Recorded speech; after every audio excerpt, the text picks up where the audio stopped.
you doing? I've been live streaming a lot. I've been testing out mainly not radar scope. I've been testing out the storm chasing, streaming to Severe Studios. I'm actually streaming to 3 places. My Facebook page, well, actually, Stella's Facebook page.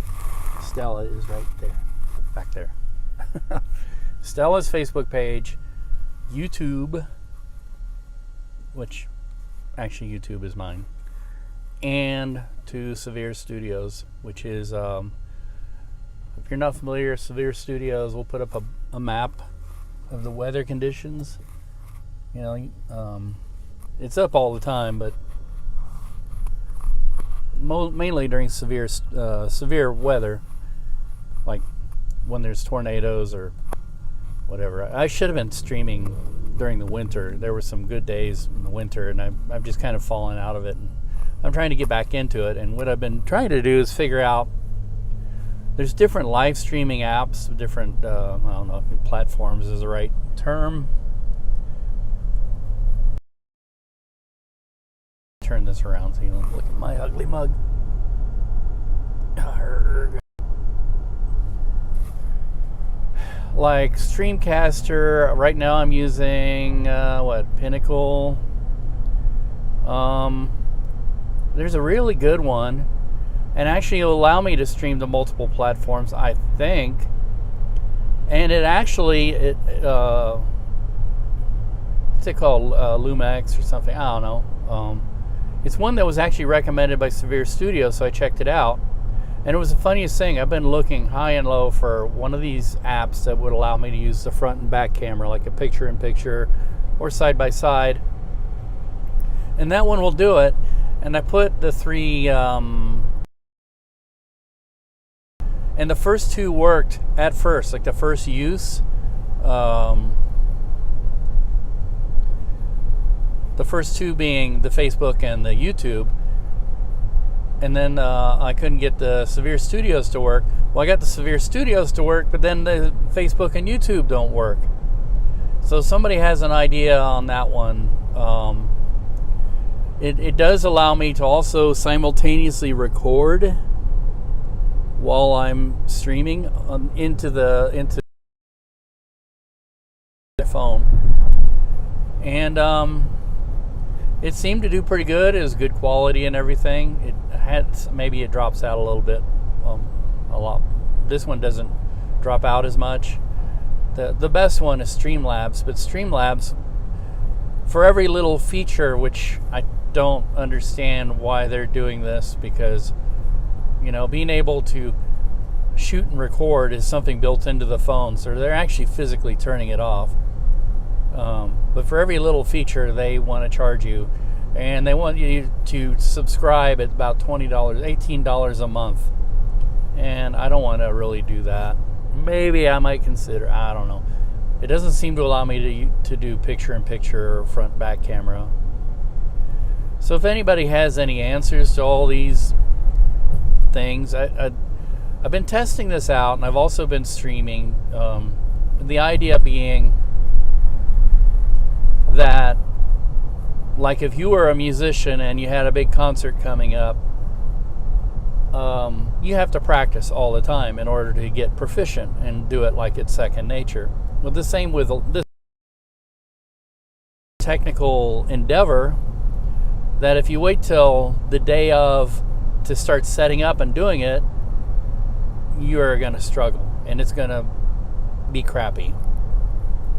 So if it seems like I've been streaming a lot to these platforms on cloudless days, storms around, or when it's a marginal situation, like right now,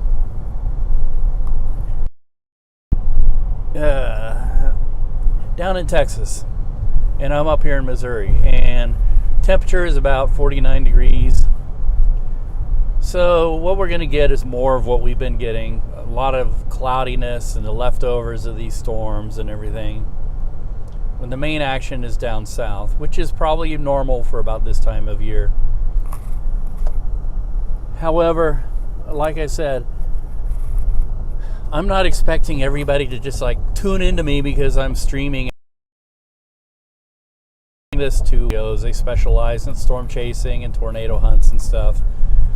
But I also think that, when people stream on normal days, that perhaps, it's like Severe Studios can be more like live cameras during, weather cams. And those are, a lot of people will tune into that too. I mean, not necessarily the demographic that tunes into Severe Studios, but I mean, just with the idea in mind that if you stream a lot when you can, then then when the big event happens, you can stream. When it's going to be good and when it's going to be bad. I haven't gone far out in the country. I need to plan a trip and test that out too and see how my internets will work. Like if I go, I suspect that once I get on a rural road in Kansas, I'm done. I'm gone. And as I've said many times before, my ISP has a 50 gigabyte cap, so they slow me down when I exceed that 50 gigabyte cap, and I'm pretty sure I'm beyond it now. So, this is obviously not a time when a bunch of people are out using bandwidth. So if it's working fairly decently right now, it's because I'm at a time when not everybody's like doing stuff. And another way that I've been streaming is through YOLObox, this little device that I have. It's built for live. It uses, has the ability of using 3 camera sources. 2 normally when the internet quality is pretty low, because one of them is a USB source, and I notice when I'm out streaming on an iffy signal strength,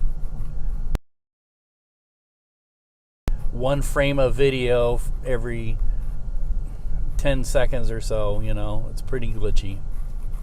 But I've been using it at church to live stream, and when I'm plugged directly into an Ethernet cable into the internet in the church, it works pretty well. It's like 15.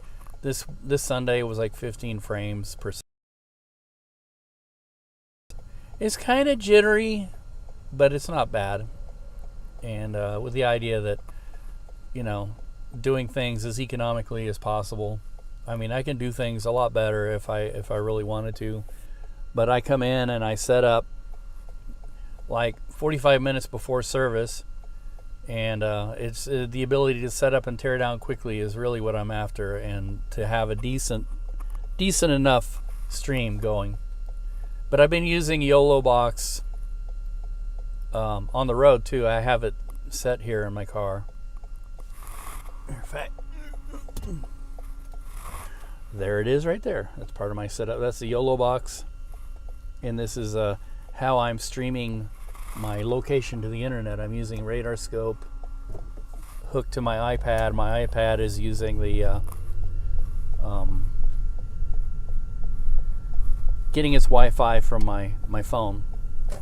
Anyway, I'm here to walk the doggies. I think I can park here. Nobody's gonna yell at me. And it's North Kansas City, so I'm gonna end this stream here, and then maybe continue a little bit later when I have to go to run an errand to Target. Yeah, if it seems like I'm doing a lot of errands and live streaming, that's exactly what I'm doing, and I'm testing every moment that I get in the car, essentially. So anyways, gots to go.